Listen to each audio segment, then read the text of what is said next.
This is Paul Casey, the Kenpo Karate Hall of Fame educational video series, where a lot of times we talk about Kenpo principles, talk about techniques, forms. Sometimes we discuss Kenpo in different ways, different forms, different styles, systems, disciplines. And now we're going to be talking about the 2022 Kenpo Karate Hall of Fame nominees. And I'm really excited about this gentleman coming on. He is a superstar in the martial arts. He's an incredibly talented actor. He has worked with many of the iconic martial arts figures, and he has his own recognition for his own personal talents. He's the founder of his own system. He's an expert when it comes to weapons. And I would like you to give a warm welcome to my friend, the founder, Mr. Anthony LONGIS. Anthony, welcome to the show. Thank you very much. You grew up in Southern California, correct? No, I was born here. I was born in Los Angeles. My mother remarried a wonderful gentleman who happened to be Canadian. So I grew up in London, Ontario, kind of, about 110 miles from Detroit and about the same from Toronto. Very pretty. It's a lovely little town. I went all the way through public and high school there, and then came back to California to go to university and then start to pursue my career and all of the things that I do and continue to do every day. I still train every day. As I have a mantra: if I'm not getting better, I'm just getting older, and there's only one of those things I can do anything about. So I keep trying to add to the skill set, and it keeps me challenged, and it keeps me inspired, and it gives me lots to share with other people. How did you get involved with the martial arts, sir? Well, I decided much sounds like a good one. Of my parents, I think. Yeah, that I wanted to get a career in show business, and I started in theater. I started doing Shakespeare at the Old Globe Theater in San Diego in 1973 after I graduated college. I was not very comfortable with my own physicality. I have a degree in theater for what that's worth, but it exposed me to a lot of different things. And I was looking for things that I could work on my body with. I actually had an injury my freshman year in college. My hip was dislocated, wrestling. And I had the opportunity. It said, "Now you're going to be a cripple your whole life, and you're going to walk within this and that." And I said, "You don't tell me, I tell you." And so I I managed to rehab myself, and I started to fence. And my fencing master, who's my first martial arts teacher, his name was Maestro Ralph Faulkner. He's a two-time Olympian. He was the sword master to the stars back in the golden age of Hollywood swashbuckling movies. And I started training with him. My senior year in college, I was Western Intercollegiate Saber champion. So that was my beginning. I continued on training with him for a dozen years before I started. Then I went to Taekwondo, and I got to a red belt level there with Master Young-Kyo Kim. But I realized this was not the best system for me.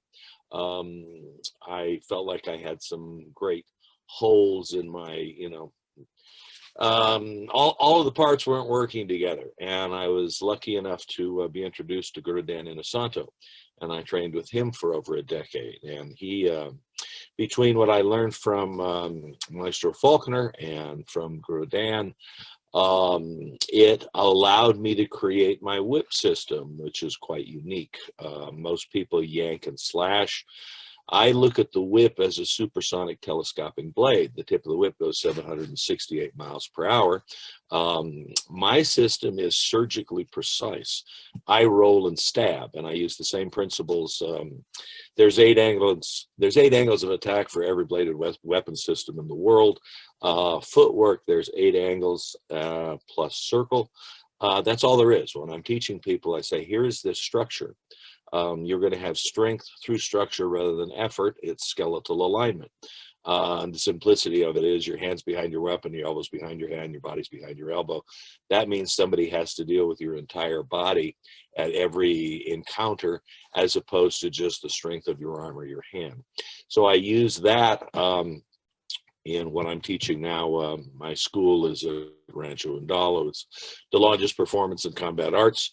And I teach bladed weapons, European bladed weapons. I teach Filipino bladed weapons. I teach my whip system, which is quite unique. On my website, which is delongis.com, if you go to the Whipmaster section, you will see me cut the wick out from under a candle flame.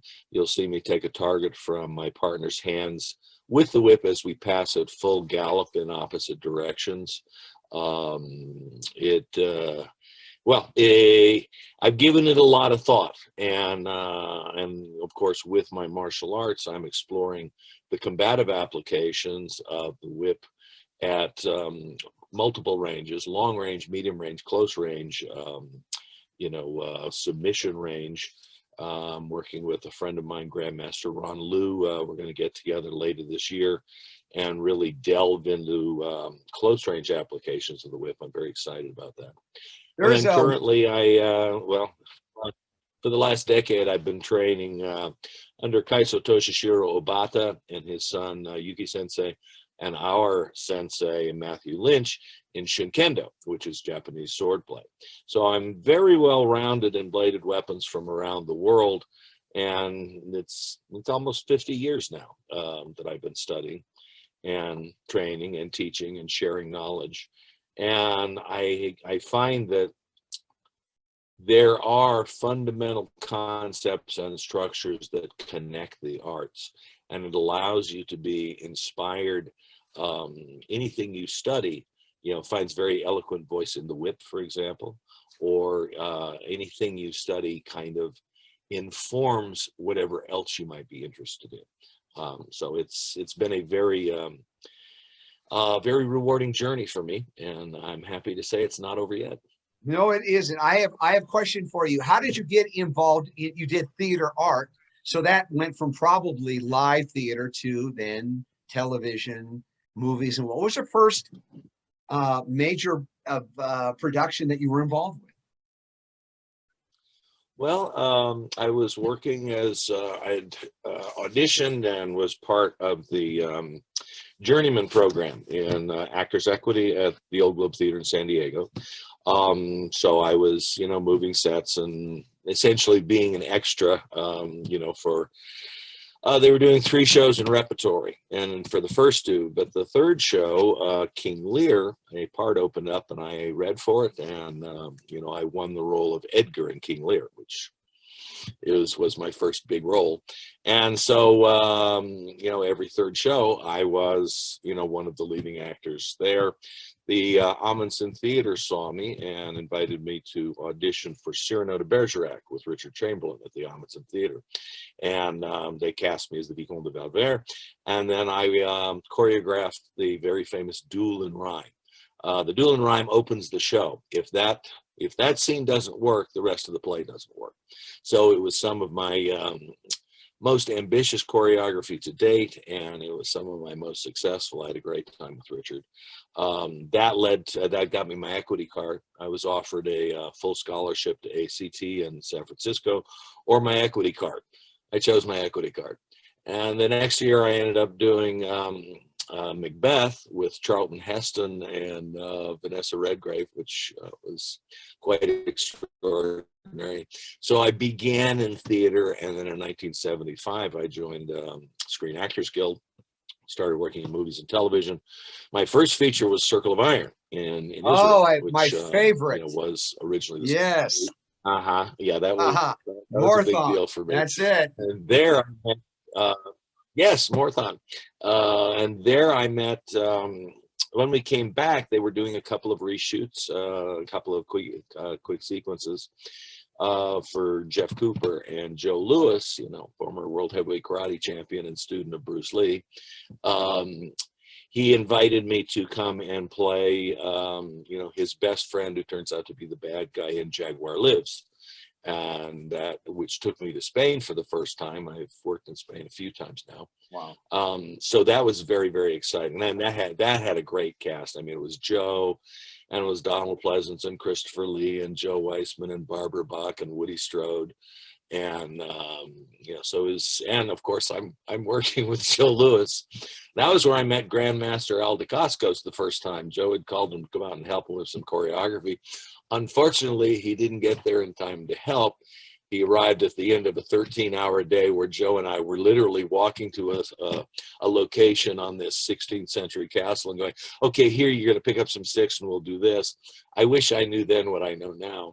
And then over here, you know, we'll do this, and then we'll do this, and I'll foot sweep you at the edge of this cliff. And, but, you know, and, you know, at the end of the day, it's going, okay, I'm going to tear some tile off of this roof and throw it at you, and you're going to dodge it. And I'm going, okay, Joe. So, but at the end, the three of us there, you know, Joe Louis and then Grandmaster Al DeCascos and myself, you know, we're posing, you know, in the magic hour of sunset on this 16th century Spanish castle. And I had that picture. Some years later, I took over the Conan show at Universal Studios, and Mark DeCascos was my young Conan. And for about 6 months, and then his movie career took off, and you know, I don't see him nearly often enough now. We've worked together a couple times, but I brought the picture into to show him at rehearsal one day, because I retrained and re-choreographed everybody. I had some wonderful talent, but I wanted to, you know, have a foundational structure that would allow everybody to be safe, but be more dynamic and be a little more creative. And Mark says, yeah, I used to have that picture on my wall when I was a kid growing up. Wow. Okay, thanks a lot. But yeah, so As a kid, it's a good story. Oh my goodness. That's funny. Yeah, I know. What were some, okay, out of the people, you obviously worked with Joe Louis. What was the best lesson you ever learned from Mr. Louis? Thundering Hammers. That's an old Ed Parker technique. That's a Kenpo technique. I know that was. Yeah, I know. I had he had a gentleman that had a school that, you know, Joe would teach at, and was promoting, and he said, I'm gonna have you go in and see my friend, and he's gonna show you a couple of things to add to, because he had a good sense of what I knew when I worked on Circle of Iron.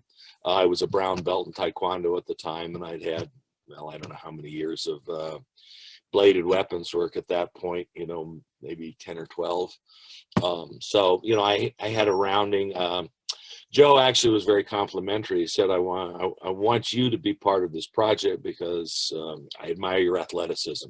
You know, I said, but I'm only a brown belt, Joe. And he goes, yeah, but you're an athlete, and, you know, you already have a lot of skills, and I can teach you more.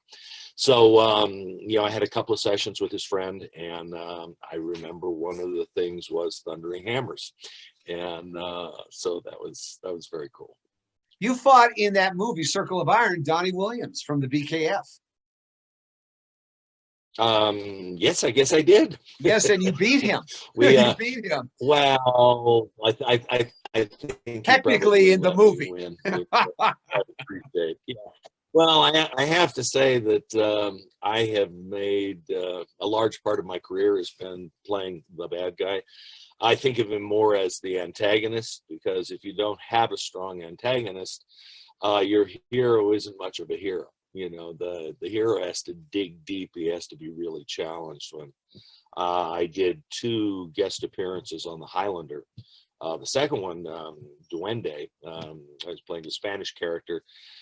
We and Otavio Consone, and I introduced for the first time the Spanish system of rapier fighting in the circle, which is where I really came to appreciate, you know, the angulation of, you know, the work of, most people think of European fencing as being very linear, and it is in its sport version, but prior to that, there was much more usage of going off angle.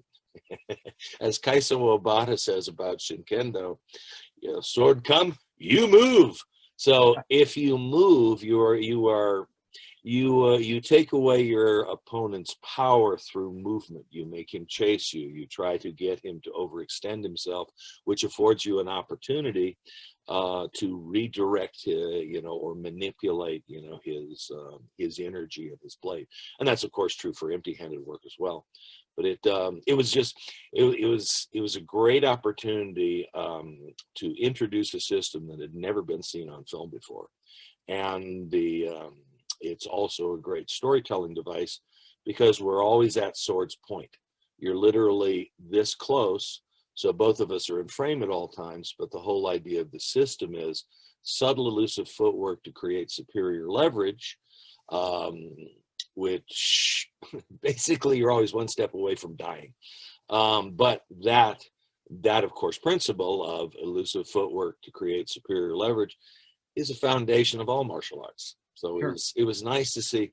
One of the reasons that I never stopped training is I was always looking to give myself more knowledge, because knowledge is choices. And then your art as a performer and as a martial artist is in your choices.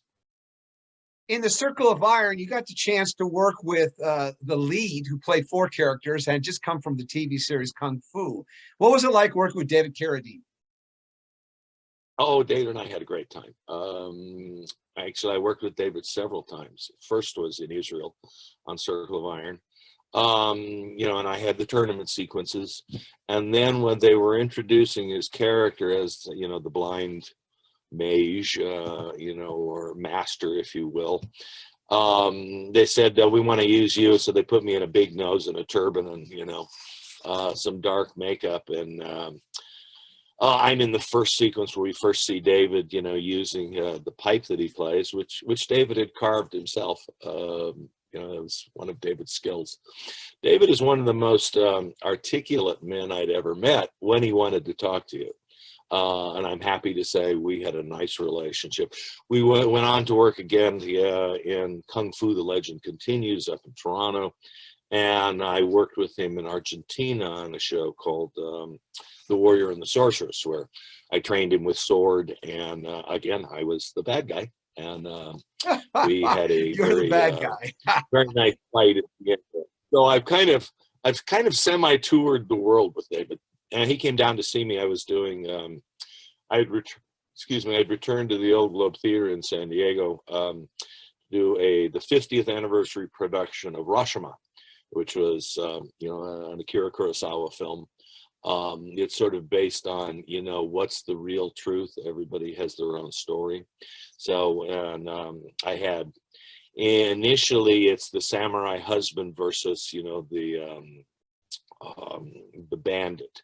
The bandit king, if you will. And it's the bandit that he describes. It was this epic battle, and it was amazing, and I triumphed, but it was very close. So I created that, and then there was 2 other versions, and then at the end, the guy who's an observer in the bushes, his pet, and he says, man, neither one of these guys wanted to fight. They were both tired. The wife, kind of shamed them into fighting. So I did the exact same fight, except everything would have worked perfectly in this Battle of Champions always went wrong. And so it was a very comedic take on the same story, and the audience really liked it. And David came down to see me, and he and his friend in my room He said they were watching from this pounded, and David's pounding on the walls. His exuberance for my performance, and that's very interesting. I like David. Yeah, I was going to say, let's move on to another famous actor that had a lot of talent, and that would be Patrick Swayze. He worked in the Roadhouse. One of my favorite all-time movies. Boy, I'll tell you right now, there's something there. What was it like working with Patrick Swayze on that set? Patrick was terrific. Better than Jet. Can't be better than Betty. But he was very, very smart, because Patrick wasn't really a martial artist. He was very physical, he was a dancer. So Betty trained him to music. So that was dead. Patrick's learning curve. And we battled several times. The first time I cut in with the razor in my right boot. And then we went fight. We fought again when Sam Elliott was fighting Marshall T, with the pool cue and all that stuff. And the big bar fight. You don't see me. I'm just off camera next to Ben Gazzara. And because I fight him again at the end, I guess they decided they'd see enough of me getting beat up. So I have stills from that sequence, but it's not actually good. But yeah, Patrick and I got along really well. They were teaching him to actually make contact, which is fine. I like a little contact. I find it very so he had just come from his fight with Marshall T. He ripped out Marshall T's throat. And the story goes that Kenpo had whispered in Patrick's ear that Marshall thinks we're busy. Marshall used to be the Petite. So he's a badass fella. I've got a really nice guy. But so when they were doing their sequence, they were kicking the butt out of each other. They were a whole lot of things. And the couple of days, both of them are kind of linking around a little bit. In movies, it's like, okay, we got that, let's do it again. Okay, let's cover. So you may take 20 or 25 kicks to your leg, that you normally wouldn't have to do in an encounter. You would say, well, that's not working, let's do something else. So, they're looking around a little bit. So when we get to our fight, Patrick and I were out and we were fighting and this and that. He kept hitting me, in the body, but he would kind of come up underneath my solar plexus. And I said, Patrick, I don't mind contact, but please stop being under my solar plexus, because I'm having to let him hit me. That's the choreography.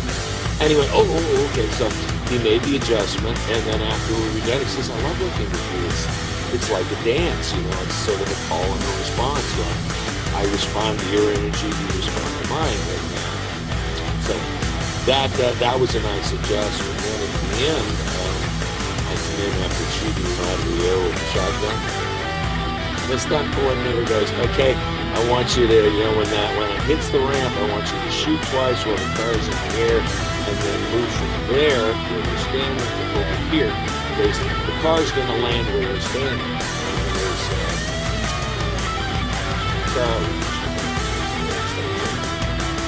and this was his son, Stephen, was his first big partner. So, there I am, bang, car's in the air, pump shotgun, shoot twice, move. That's exactly where the car landed. Where you were going? Where I was. Okay. Yeah, so basically, he knew me at that point, he trusted me, and he said, okay, stand here, but after you shot, clear and get over there, because this is where cars are. And it's kind of old school. Yes. When we got to the end, where, Patrick and I fired and got the shotgun in the house, because he already kind of killed everybody else. But I'm special because I'm the one who killed Sam and Elliot with that knife. Heads or tails is there. And I'm carrying a shotgun that's loaded with a full load gun, which killed himself. So I'm coming in and I'm supposed to, I realize he's going to spin, he's going to block the shotgun with his foot. Best choice, but that was the choreography, and I'm supposed to blow the lampshade apart, practically. It wasn't special effect. I'm going to do it with the shotgun. And as I'm coming in, I think to myself, if I had the gun over my left shoulder, there's Patrick at the turn, I'm leading with this gun. So if anything goes wrong, I'm going to shoot Patrick in the face. So I went, I'm going to switch this gun over to this side, so when I turn, it's my body first and the gun last. So basically the building safety, and that's what comes from experience. It comes from kind of paying attention to what's going on, because just the fact that nobody told you doesn't mean you shouldn't have thought of the potential danger, and you need to be protecting your partner. And that's another place where martial arts has been very helpful, because you can take your sparring up to a level, right? All right, we're gonna up the level on this a little bit, and that's a mutual agreement. But for the most part, when you're trying to help each other get better. And if one person is obviously better than the other, they don't have to constantly prove it by beating you up. You kind of go, I'm like going, yep, you know a lot more than I do. Will you help me get better? And that's, to me, what, training together is all about. In which case you take care of your partner, because you break your partner, you don't have anybody to train with. So Sure. I find the balance, it's a great parallel for doing staged combat, where you're telling a story, inviting the audience to feel like a participant instead of an observer.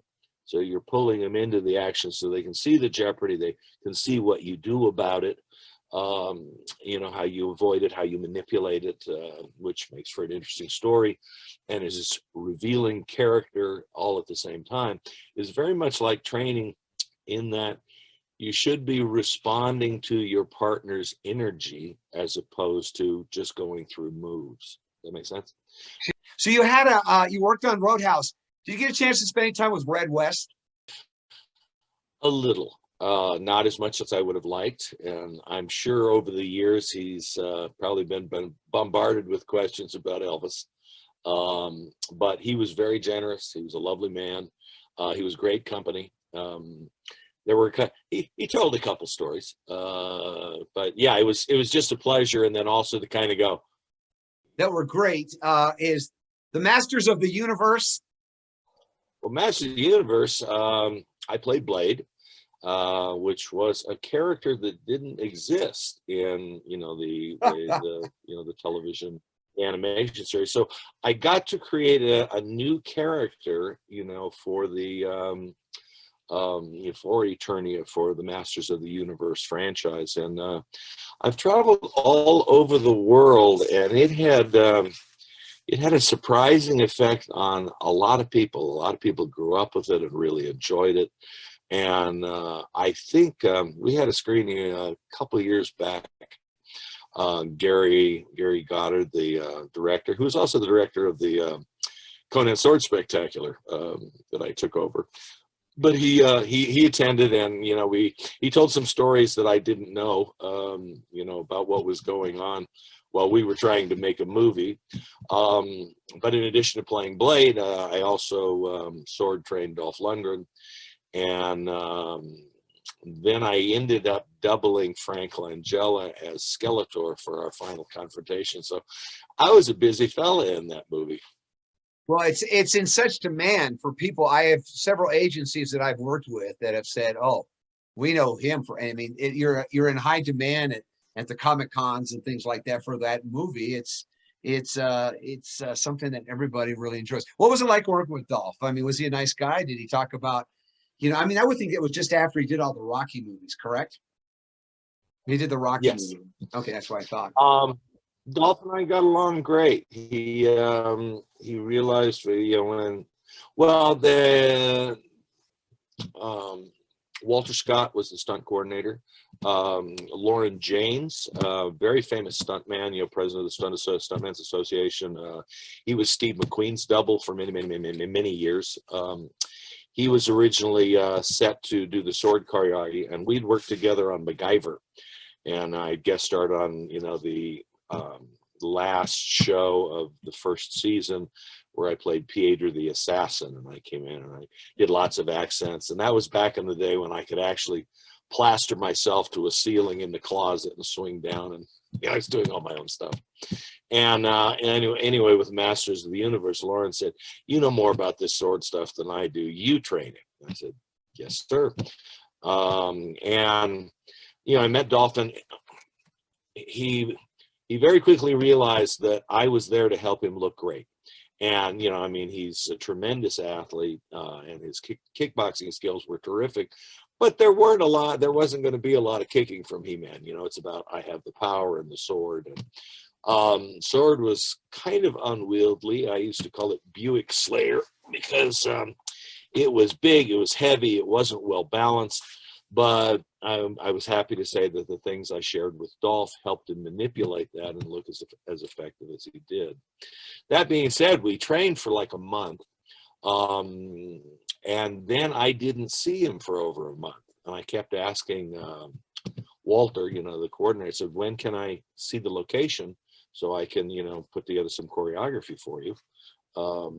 I went on to work with Walter again in Secondhand Lions, and I loved working with Walter because he would tell me what he wanted and then he'd let me do it. But with Masters, he kept saying, you know, there's going to be plenty of time. We'll get down there, and you know, quit bugging me. And I went, okay. So we get to the location. We shot like 6 weeks of nights there. Whittier. It was in Whittier, California, and it was kind of funny because we would.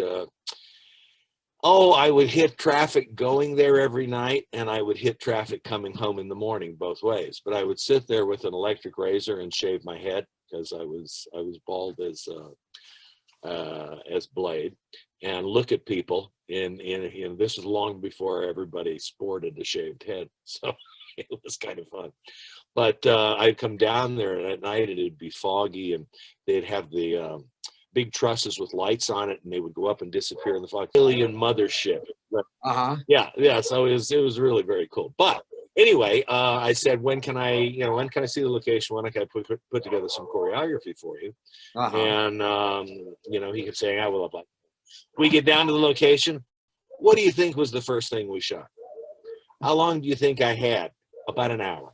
I said to Dolph, remember that stuff I taught you when we were training together? Okay, we're going to do this and this and this. You know, and then I had to pick he picked up Sarad, the lizard man, and threw him into my chest, you know, and I had to, can you break that, you know, crate next to Dolph's head? And I said, yeah. But I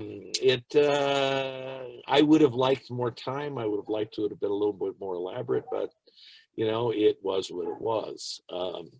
And then at the end, because I trained Dolph, Walter said, you're going to double Frank Langella for this this last fight. And I said, okay. The only problem with it was I was in Frank's boots, which didn't fit. They had leather-soled shoes. We were we had taken over 2 sound stages, and our set covered both of them. They were using a lot of smoke, which you use to give you interesting lighting effects, but it has an oil base, so everything was slightly oily and slippery. And I'm in leather boots, and I'd said, so this fight, you know, it's the power staff versus, you know, the He-Man sword. And I said, is this before or after his transformation? They said, oh, it's before. I said, great. So I put together some choreography that involved some pretty good staff work. And they, right the day before we're about to shoot this, they said, oh no, this is after the transformation. It's going to be the power staff versus the He-Man sword. And I said, so this is before or after the transformation, when he becomes God Skeletor? And they said, oh, it's before. So I said, okay, great. So I put together some pretty nice staff versus sword work that involved, you know, some manipulation of the weapon around the head, you know, to generate more power and also to make it more visually interesting. And then the day before we were going to shoot, may have been the morning of the shoot, they said, oh, no, this is after the transformation. Well, he is wearing a helmet that looks like the New York skyline with elk antlers. So I'm going, well, there is no going around all of that with the staff. And it being the way things happen in movies, you know, we had to instantly create new choreography on the spot. And it was a little more limited than I would have liked. We also had a problem where basically they'd run out of money. And the Golden Globes was saying, just end it. And Gary Goddard managed to get us one more half day. And he literally got a color wheel and a light and some smoke. And we shot what became the final, you know, fight with the clash of the weapons. And then Skeletor, you know, pulls a Yeah. sword, and they have a little thing, and then Skeletor goes into the abyss, which is at the end of the credits. He rises and goes, "I'll be back." Yes. So all of that was thrown together because Gary bought us the opportunity to actually finish the movie. So hats off to Gary, and we really didn't know what was going on at the time. We were just trying to make the best movie we could. Sure. Well, you know, it's funny. I remember seeing you out in Moore Park with my daughter, and you were so genuine and kind, and we took some photos, and you're amazing with your technique with the weapon, and especially with the whip that day. I mean, it was like a butterfly. I keep on telling people, it was like watching this butterfly go at you like this, and also at the end, the butterfly becomes Godzilla. It goes bam, like a snake, just snap power. Like, you know, the crack of the gods all of a sudden came down. And then I revisit our relationship, saw you again at the Universal Sheraton downtown, okay, in North Hollywood. And it was for the Stuntman's Association. And it was their 50th anniversary, and you were there. And I got to spend some time with Lauren Janes. What a character, man. He had his head shaved. He was wearing all the stuff. You know, the Epper's family was there. Ted White was there. I'm trying to think. I was with Wilford Brimley was there. I was with the late Dean Jeffries, creator of the Black Beauty and the Monkey Mobile. Worked with Bruce and Jim Winburn, and then George P. Wilburn. So they were honoring that night a guy that you made look great. There's no question, because he even acknowledged it to all the stuntmen. He says, out of this reel tonight, I may be about 1 minute out of the 10 minutes you're showing clips of him dumping around and doing his stuff. And he was the guy that wore the famous hat. The hat, and we know as Harrison Ford in Indiana Jones. And the good thing about it is that you were kind enough to come, and I said, would you be kind enough, Anthony, to do this for me? You and Terry Leonard. Terry's a really good friend of mine. And here it is. It's signed by you. Look at that. Is that great?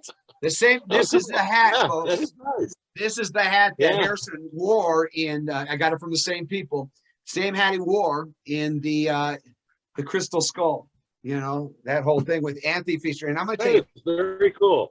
Yeah. I don't have one of those. It's a very cool hat, by the way. I never wear it because I'll never get it replaced. I do have actually Terry's stuff, though, that he wore in the first one, which was pretty much a little different because the crown is much higher, 1940 style. But this is supposed to be the 50s. That's worth some money. Yeah. And here's the cool thing. Yeah. If you want to know some folks, this guy is so talented that he also taught Michelle Pfeiffer how to use the whip as Catwoman in Batman Returns.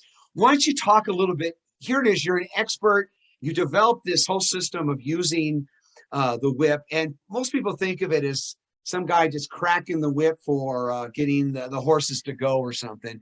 You've actually turned that into a complete science. How was it working with, say, Michelle or Harrison? How did you bring them in so that they could understand the importance of how this whip worked right? So I'll have something special to share with you. Tell us about these things. Especially this thing at the very end. You know, this thing here, baby. Okay. Go ahead there, Anthony. Talk to Bob. All right. The whip is the first man-made tool to break the sound barrier. It dates to 3000 BC in both the Chinese and Egyptian cultures that we know. It's 5,000 years old. It is one of the things I'm proudest of, that, you know, my martial studies allowed me to take a look at what everybody else was doing. And I just went, you're working too hard. Most people are satisfied with making the sound, and it does. It shatters the sound barrier. Speed of sound's about 1188 feet per second at sea level, more or less. The tip of the whip will go 1400 feet per second. A 45 caliber bullet's less than 1,000, so it's literally faster than a speeding bullet. The end of the whip goes 768 miles per hour. It will cut you like a knife. But most people, it's about the noise, and it's like, well, that bar is too low. The martial arts what you're trying to do with martial arts is have maximum return for minimum effort. And one of the best ways to do this, and I teach this in all of the arts I teach, is to get all of the parts to do the same thing at the same time, and then no one part has to do more than its share. Most people work a whip with just the arm and the shoulder. It's a great calisthenic workout, but that's hardly the point.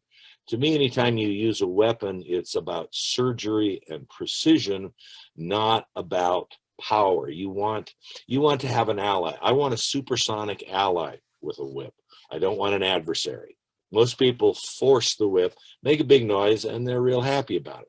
Problem is when you yank the whip backwards to accelerate something that's already going over 700 miles an hour, you're pulling all that energy back towards yourself, plus you're putting your weapon behind you. When I have a sword, I am always behind my weapon. It makes no sense for it to be behind you. You can't protect yourself, and you're certainly no threat to anybody, right? So when I work a whip, I'm working it the same way I would work a sword. I am behind my elbow. One of the other things is because of the position of my body, I never ever hit myself. And I also don't hit my partner by accident because I have built in a structure where I roll and stab to the whip's full length, so I can be just out of range. I can be in range close enough to be able to hit whatever I want to hit. Occasionally it's a person, but only if I pad them up. Or I can move just a little closer and envelop that person from 8 different angles, be it around the legs, around the torso, around the arm, around the in diagonals, or around the neck, or around the face for that matter.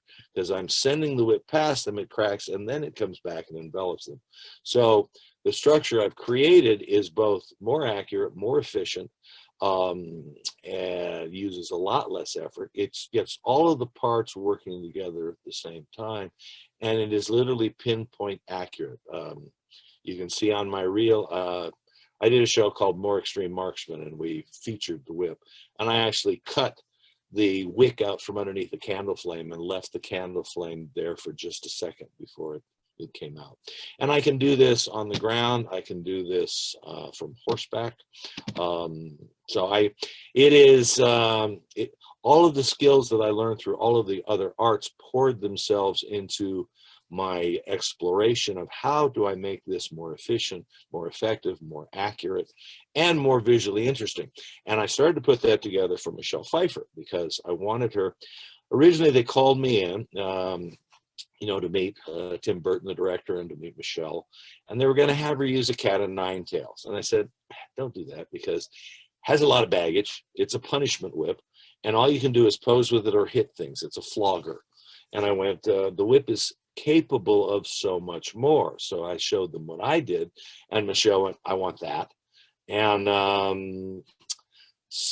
I was so proud of her. It's all Michelle in Batman Returns. She has no doubles with the whip. Even Kathy Long, 5-time world kickboxing champion, didn't get to her level of skill with the whip, because Michelle realized I was trying to give her another vocabulary to help craft her role. As far as I'm concerned, she's the best thing in the movie. But so because she looked great, all I'll tell you her that on much. film. She looked great. Yeah, but her credibility is priceless. And this is what I try to tell directors and coordinators. It says, give me a little time to train the actor, and you can film the actor, and we can do so much more. Most people, when they storyboard, or most writers, they only write what they've seen, and swordplay on film is usually pretty awful, and with a few notable exceptions. Whip work is usually pretty awful. It's usually done CGI, like when Halle Berry did her Catwoman. She had one strut down the runway, and the rest of it's all done in animation, and it's not the same. You don't get the credibility you get when the audience sees the performer doing this. It just deepens the level of character and story, for the performer, and it makes it a much more rewarding experience for the audience. And then, of course, the credibility that the actor gets you know, is priceless, literally.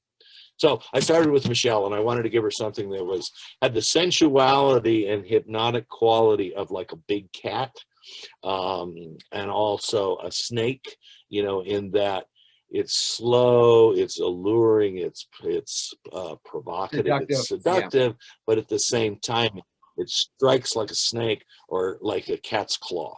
So I was developing my system, and when I had the opportunity to work with her, I started honing it like there, and then I've continued on. I just did whip work for a new Walter Hill film called Dead for a Dollar. It's got Christoph Waltz in it and Willem Dafoe and a lovely cast. And, you know, they brought me in and I got to work with the actors for a couple of days. Not nearly as much time as I would have liked, but we did some very ambitious whip work. So I'm looking forward to seeing that. I'll say this much. Actually, she stands out in that movie. There's no question. She does the transfer. And when she's wearing that Catwoman's outfit and use of that whip is amazing. It's very difficult. I don't remember it actually happening with in the Chris Nolan series when Catwoman Anne Hathaway was brought in. I don't remember her doing it. And I just watched the new Batman, and I didn't see it here there either. Yeah. I don't think they have brought that in. It's very difficult. Do it right. Alas, you know, I mean, I like Anne Hathaway, but she was wearing tight pants and rode a motorcycle. That's it. They had no whip work. I haven't seen the new Batman yet, but as I had actually reached out to Zoe Kravitz's representatives when I found she was going to be doing that, and to the coordinator through a friend of a friend, and just said I would be delighted to help her prepare for this role if I can be of use. But of course, that means they have to have written it into the script, unless. Yeah, I like it when a coordinator will bring me on early enough and I can help give ideas.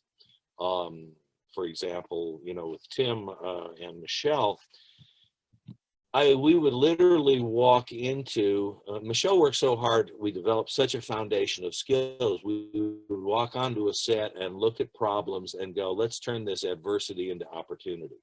And we would literally craft it on the spot and rehearse it a couple times and shoot it. We created a sequence, the Ice Princess sequence. It wasn't in the script. And I came to set that day because Michelle said, if I'm on set, I want him on set, which was nice for me. But it also, you know, we had a relationship where if I had an idea, I could tell her about it and she could decide whether or not she wanted to, you know, embrace it or just go, I don't think so. So I showed up on set and Tim says, I don't think there's any whip work today, Anthony. And I said, yes, sir. And I sat in the corner and watched as, you know, she and Michael Keaton rehearsed. And she's supposed to cut the girl free with her claws, dump the chair out, throw a chair, you know, grab the girl, say girl talk, and on off they go, you know. And after the rehearsal, I said to Michelle, says, you know, a whip in one hand and a chair in the other says lion tamer the world over, no matter what language you speak. And she goes, damn, Anthony has this idea. So basically, she swung in on her whip. She cut the girl free. She dumped the chair. She cracked the whip. She threw the chair. She wrapped the whip around the girl who's trying to get away. She pulled her in for a 2-shot and said, girl talk. And she left. We rehearsed it twice. We shot it. We were done. But we had created something organically on the spot that drove story and articulated character. And that's what can happen when you're given an opportunity to, you know, train a performer and then help that performer maximize the character opportunities for that character action prop. And that's why I'm kind of going, is there any whip work in this new movie? I wish I could have, you know, collaborated. I gather there's not. No. And I think of it as an opportunity missed. Well, it's a series, though. It will continue on. There'll be some sequels. Let's move on to Harrison Ford. So your first year. If they keep shooting them in England, we don't get to work with them. I said, if they keep shooting them overseas, you know, we don't get to work on them. So you worked with Harrison Ford as Indiana Jones. Tell me about that. What was it like to work with him as a? Oh, Harrison was delightful. I get this call one. Well, I had heard they were doing it. I heard they were doing it here. I really made an effort to get my material to the producers which I finally managed to. Like when I tried to reach out to Zoe Kravitz, they had already left for England. The offices at Warner Brothers were closed. When I tried to work with Halle Berry, they were up in Canada. I can work in Canada, but that didn't work out either. With this, I reached out to Zoe Kravitz. We're on Harrison Ford, so never mind that Batman story. So I got the, my reel to the producers, and I get this call one day about a week later. Is this Anthony DeLongis? Yeah. Where do I know this voice from? This is Harrison Ford. I guess we better get you in here to knock the dust off my whip technique, because it had been 19 years. And I went, yes, sir. So I got to work with him for about 5 weeks at his house in LA, and at his, he has a hangar down at Santa Monica Airport for all of his planes. He loves Did you to fly with him? He has quite a collection. Did you fly with him? No, he didn't ask me. But we had work to do in a limited amount of time. And I was there. I went to New Mexico. I was supposed to be on for the whole picture, but we went to New Mexico, and I had him prepared, to do stuff. There just wasn't much stuff in the film. And then, as it turned out, one thing and another. Unlike with Michelle, where I was on set every day, I got to prepare Harrison, and Harrison did all his own whip work. But were there any issues with him? Was there any issues? No, Harrison was terrific. He actually, when we first met, he said, "You're an amazing swordsman," and I said, "Well, thank you very much. That's why I do the whip the way I do. Everybody else yanks and cranks. I roll and stab, and that comes from my sword background. And when do you want to do a sword picture?" That hasn't happened yet, but yes. He took to it very well. He saw what it was, and you can really see the difference in what little whip work there is between what he's doing in Crystal Skull from what he had done in the previous 2 films. Sure. He's a very nice man, very professional. So let's go to the end of this discussion with you. You've been nominated for so many awards. You've been recognized for all these talents. You have a beautiful wife you've been with for a long time. Mary's been with you a long time. And give me final thoughts. A little bit about Fearless. Oh, Fearless was a terrific opportunity. A fellow named Mike Leader, who works in Hong Kong. He's I guess you call him an expat. He's English, but he's been in Hong Kong for many, many years. He's helped cast many, many films there, and act as a liaison between the European and American performers and the Chinese directors and producers, and they were looking all over the world. There was originally going to be, I think, like 12 fighters for this big tournament sequence. There ended up being 4. They were looking for an expert swordsman who was also good with the whip. Fortunately, my name came up, and he came out to the ranch and filmed me, and so they flew me to Shanghai to partner jet, for the tournament action sequence. I was looking forward to working with the team. It was Yen Wu Ping and his amazing stunt team, and well, you know how many films Yen Wu Ping has done, and they were running about 5 days behind. So they were working with the Japanese performer for the very end of it, and they were only doing a few moves at a time. That was giving them their best coverage, but it's very time intensive that way. So I didn't meet him until I walked on stage and we shook hands, and the team started throwing stuff together. As soon as they were happy, Jet and I would get up, we'd walk it once or twice, and then we'd shoot it at speed. The first phrase we shot 3 times. After that, never more than twice. And we would literally make it up, walk it, shoot it. Neither one of us knew the choreography. We hadn't rehearsed it. It wasn't. And I like to evolve choreography with an exchange of energy, they worked very staccato there. I was in their house, so I had to, I had to adjust to how they work, which was fine. It's just I don't speak Chinese, so they're, but the wonderful thing was, even though neither Jet nor I knew the choreography, because we literally made it up seconds before, because we each had more than 3 decades of sword and the weapons experience, he would move, I'd adjust. I would move, he would adjust. So we were responding to each other's energy in that moment in time, exactly the way you do. That's what martial arts is all about. So it gave it a nice, raw, organic quality. It certainly wasn't over rehearsed, because it wasn't rehearsed at all. And we were doing all this. The second phrase, I realized they were initially choreographing me as if I had a Chinese weapon. I had, helped design, and I brought 2 things to them that they duplicated for us to fight with.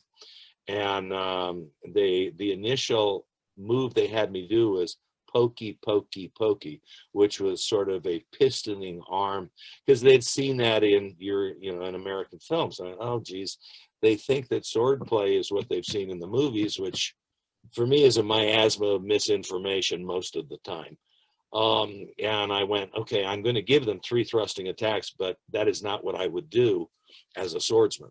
So I did a lunging attack, and then a passing forward going offline, and then a redoublement of that. So they got they got what they wanted to have, and I stayed true to the weapon. And I realized very quickly they were having me attack quadrants, which weren't necessarily logical to me, but that were going to promote responses from Jet that it didn't really get faster times before. Cool. They said, do you mind if I'll give you these, I'll attack these quadrants. Do you mind if I get them from here to here, because it flows better? And apparently someone on the team said, he's choreographing this. So I said, well, I love it. And Yen Wu Ping said, this Gwyler knows what he's doing, which was one of the nicest compliments I've ever gotten. And from that point on, it was just, we would flow, we would do, they would shoot, and we would move on. And in 2.5 days, I caught them up 3 days that they were behind. So it was nice. Well, that's what happens when you do with professionals like yourself. Yeah. Earlier I mentioned, we were talking about, you worked on Mr. and Mrs. Smith with Brad Pitt and Angelina Jolie. Quick summary. What was it like working on that movie? Well, I was in there very quickly as as a stuntman. Jeff Haberstadt, who'd done the stunt coordinator, he's a terrific coordinator. Long, great stuff. Iron Man, and that whole sequence, Barrel of Monkeys, where people are falling out of the plane and he's grabbing them. I forget how many. It's something like 600 or so, jumps they did with, jump specialists. Apparently, the thing they were most afraid of was the final 30 feet and letting go to go into the water. But anyway, Jeff Haberstadt had called me in and said, you come in, and I had a nice little fight sequence with wait, that's right. You're thinking of the movie. I didn't work on the movie. I worked on the series. They did a pilot for a series with Sure. The director of the film, Lyman. Shoot, his name flew out of my head. So they were doing the pilot of a series. I don't think it ever saw the light of day, but that was what I worked on. So okay, alas, I didn't get to meet Brad or Angelina.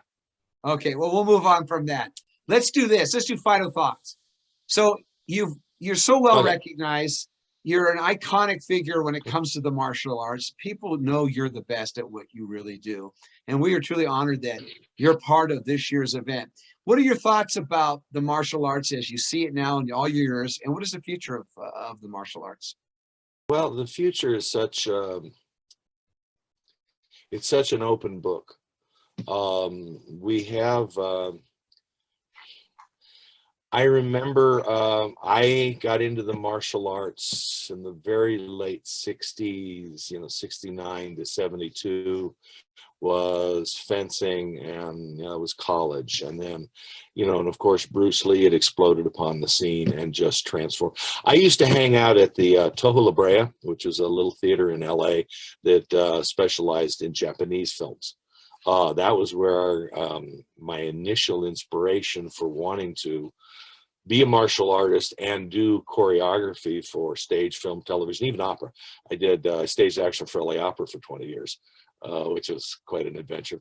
But I loved the intensity, and Kurosawa films really were my inspiration and continue to be to this day. But I would also go to the Kokusai, which did Chinese Kung Fu movies, which was pretty much the same thing we see now, except you would see the wires in those days, you know, and they were always a little bit more suspend your disbelief, because they were doing things that defied the laws of gravity because of their chi, I suppose. But anyway, it got me very excited, and I went, this is what I would like to know more of and do more of. And I'm happy to say I didn't give up. You know, there were some things I was good at and a lot of things I was not. And it is a journey. It's a progression. Not unlike a career in show business, it's not a sprint, it's a marathon. Absolutely. And I continue to be inspired. I've been fortunate to have great teachers that inspire me both as a student and then also to be the kind of teacher that I like to be. All of this knowledge that I've accumulated, I very much enjoy passing on to people, and people that come to train with me, I say, I can really speed your learning curve, and I can train you as a martial artist, or I can train you as a storyteller, a performer, because to me, the two have been enormously complementary. When I'm doing choreography, I try to create the environment for the technique I have chosen to tell that particular story about that particular character. I try to create the environment for that to be logical so that the audience can follow the narrative. I hope you enjoyed this interview.